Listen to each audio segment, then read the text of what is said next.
very similar in the layout of columns, but bits and pieces aren't there. At this point, we don't have both the intercolumn lines. We certainly don't have things like shadow boxes, which you couldn't even begin to think about using until fairly recently, actually. You could box off things, but you couldn't shade it. The most obvious thing here, but we'll get to that in a minute, the elephant. Increased varieties of size and style and type, rise of tabloids and mass advertising, technological advances, and front pages carried more photos. So you had photos before the 1910s, 1905s, but you didn't have them as something common. It had to be something really out of the ordinary to justify the expense of producing a photo, especially more than one photo in a newspaper. So because it's the new technology, it's pushed to the front, and we still have the stuff that's left over. We still have, the column, you can't see it at all, but we still have the columns laid out. But you'll see at the bottom here, this is the image and then no columns at the bottom. They've just kind of wiped that out. It's funny that, even without being able to read any of this stuff, you can spot it as being not a modern newspaper. Why? The modular design. Yeah, which is the Swiss grid, which is still used by a lot of people. It's still taught in schools.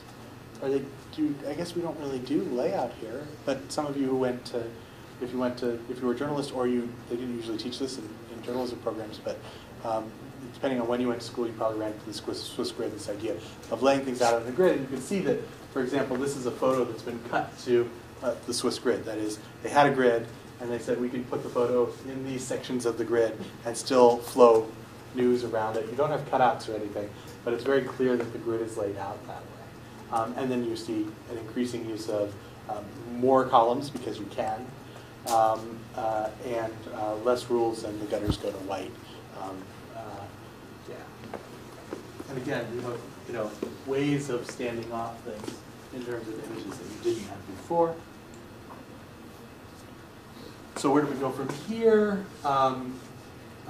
Color, this isn't in color, but you'll have to just trust me, because again, I think when this is an old enough lecture that when I did it, I didn't have a color scanner, so that'll give you an idea. Yeah. Color, infographics, packaging, modular layout. A lot of folks are looking at kind of breaking the traditional, and this is, again, really dated at this point, woohoo, it's breaking edge, experimenting with things like, and again, the idea that this would be in the Wall Street Journal now, and I bet it would, things like cutouts, things like images that you can't see here, but we're flowing around the text, so this is traditionally called a cutout. And you didn't do that in newspapers because we'll get to this later, it was not conventional, and if you're a newspaper, you don't want to be unconventional. It's like Tiffany's. Both Tiffany's and newspapers don't want to be unconventional. We'll skip through. These are lots of things are called that you never will have to know, because we aren't going to be making newspapers anymore. We don't need to know about any of these either. Hey. Why do you need to know about any of these? No, hey, we're not going to be making newspapers anymore? No, we're not going to be making newspapers. Nah. It'll all be web design on paper. No? You're right. Newspapers on web. That's right. Four basic elements for newspaper layouts: photos, cut lines, headlines, and text. That is, you take this stuff, you throw it on the page somehow, and there's a traditional setup for why you do that. Okay. So that was all of it in 30 seconds. This is the one I didn't want anyone to take just because it's foreign to us. And so, first of all, if you know what this is, don't say. What is this, if you don't know? That is, if you don't know, volunteer information. Does anyone actually know what this is? Looks like the inside of a computer. It's Tiffany's? No, I think it's Japanese. Yes, it is Japanese, though. It's not Tiffany's, although it is central, but it is Japanese. Ideas? Is it a horoscope? No, good idea. It's not a newspaper. What are all those lines on the Not side? stocks. Why would you think it's stocks? Our stocks format is similar. Because of all that agate. Oh, it's a calendar. Menu. It's a calendar. Huh? Calendar, year of the frog, snake. No, Is it a party it's not, that's a pamphlet? good, so, huh? Is it a party pamphlet, political pamphlet? No, it's not, no. Why would you think that though? Is it an advertisement? It's not that, it's sort of, but not really. That's a classic.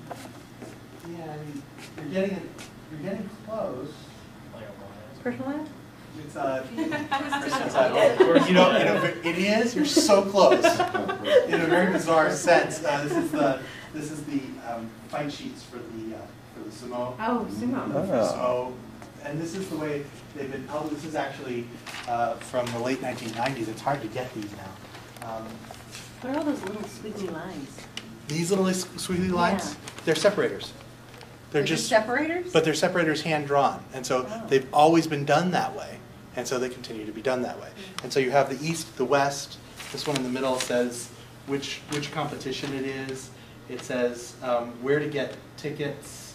It says who the major people putting on the competition are, and then down here it says the Japan Judo Association or Japan Sumo Association, and it's not hard to guess that, shoot, I can't, the names for these guys are archaic, so I can't really tell you who they are. And someone, that's probably kind of embarrassing. You have the city name and the name of the fighter and the stable that they're from. But it's not hard to guess who the most important fighters are. I mean, this is information architecture at its best. If you know a little bit about sumo, the West fights the East. You have the East and the West coming in, and so it's very clear who's part of the West and who's part of, well, I don't know that it's clear which is which, but in fact, it's, in case you were confused, in very little tiny letters there, you can probably barely see it, it's really tiny. It says, in case you weren't familiar with this particular layout, because you don't want to make people think. It says West and East. So if you didn't know the West was on the left and the East was on the right, it does have a little helpful sign. But otherwise, you've got to know how to read this. But the idea is if you've grown up in Japan, not only do you know how to read this, but your great-great-great-great-great-grandfather knows how to read it. The style has not changed at all in several hundred years. And so it's different from newspapers in some sense, because these are still hand-lettered, hand-drawn, no computers are used, and then sent to a printing press and printed. And the distribution is a little lighter than it used to be, but it's still out there, and then kind of hung up. So why all these conventions? And under what conditions do you leave those conventions? Is the kind of big question I want to ask. You know I'm a big fan of all communication being persuasion. You've heard from me in your response papers. I don't buy the idea of objective reporting. I haven't gotten into that. I just don't buy it. I think that all communication is in some form persuasion. So let's go back to the rhetoric.